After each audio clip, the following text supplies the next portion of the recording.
Gordon is big and blue, and the fastest engine on all of Sodor. He loves pulling the express. Gordon thinks it makes him the most important engine on the island. One day, Gordon was pulling the express out of Brendam docks, but Diesel was on the same line. "Out of my way," sniffed Gordon. "Express train coming through." Diesel had to back off. This made him cross. "You steamies are old and clapped out," he sneered. "When Sir Topham Hatt realizes this, you'll all be scrapped." "Scrapped?" scoffed Gordon. "Pah! I'm as fast as I ever was." And he chuffed proudly out of the docks.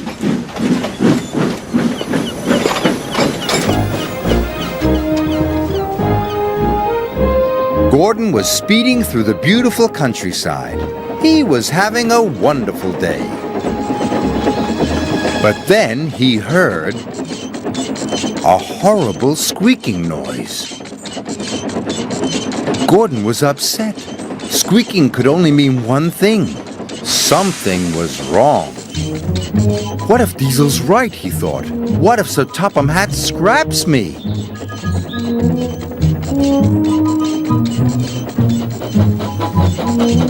Gordon squeaked sadly up the hill. The hill was steep, and Gordon had to slow down. The slower he went, the quieter the squeak became. Gordon was delighted. "Aha," he said. "If I go slowly, no one will hear me squeak." And he chuffed slowly back to Tidmouth Sheds. That evening, Sir Topham Hatt came to see Gordon. "Tomorrow is a very special day," he said. "I am taking some village children on a boat trip. You, Gordon, are to take us to Brendam docks. The boat leaves at 9 o'clock, so you must not be late." The next morning, Gordon waited for everyone to go. Then he puffed slowly away so no one would hear his squeak. Once out of the sheds, he started to pick up speed. His pistons pumped and his wheels spun, and he began to squeak again. "Oh my," said Gordon. Then he heard something even worse. It was a rattle. Oh dear, he cried. "Diesel was right. I'm falling apart. What will Sir Topham Hatt say?" So Gordon slowed down.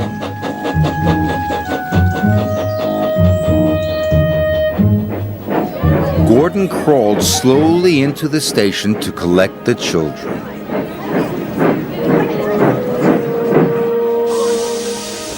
Gordon's boiler sank.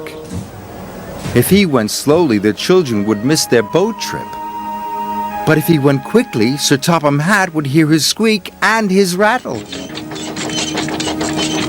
He'd know Gordon was wearing out and send him to the scrapyard.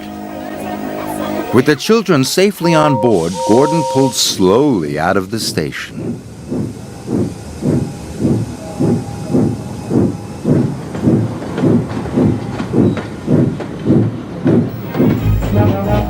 Gordon chuffed slowly through the countryside.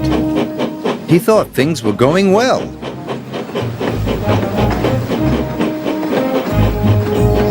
But Sir Topham Hatt was very cross. He spoke sternly to Gordon.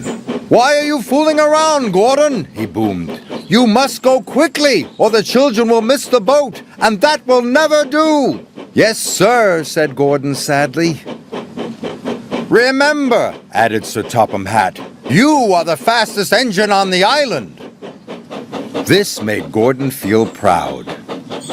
"This might be my last trip," he said, "but I'll get the children to their boat on time." His wheels turned faster. His pistons pumped harder. Must be on time, he puffed.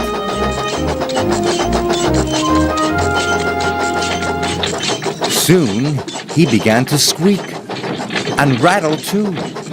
And then he heard another noise. A knocking noise. But Gordon didn't care. If this was his last trip, he was going to go as fast as he possibly could. Gordon squeaked and rattled and knocked all the way to Brendam Docks. Salty and Henry were surprised. They had never heard an engine make such awful noises. "Sounds like another steamy ready for the scrapyard," sneered Diesel. But Gordon didn't care about Diesel. He had made good time, and the children would catch their boat. "I made it!" he cried proudly. "Thank you, Gordon!" shouted the children happily. "I knew you could do it," said Sir Topham Hatt. "But why haven't you been to the repair yard?" "The repair yard?" gasped Gordon. "You have been making lots of noises," said Sir Topham Hatt. "You need to have your engine looked at." "So you're not going to scrap me?" asked Gordon. "Scrap Gordon," boomed Sir Topham Hatt. "The fastest engine on Sodor? Who would pull the express?" Gordon beamed with pride. Gordon spent the next day having his pistons polished, his axles greased, and his wheels well oiled. At last he didn't make any more funny noises. Gordon was as good as new, and he felt even better.